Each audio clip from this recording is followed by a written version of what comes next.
What you eating there, Savannah? I'm eating a dip cone, Oh yeah? Where's that from? Dairy Queen, as you can tell. And you didn't come for a blizzard? I don't like blizzards.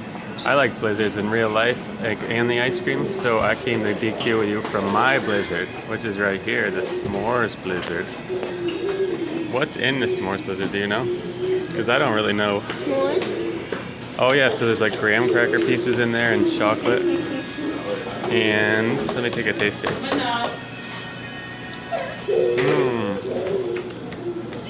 Oh, it's awesome. It tastes like graham crackers and chocolate.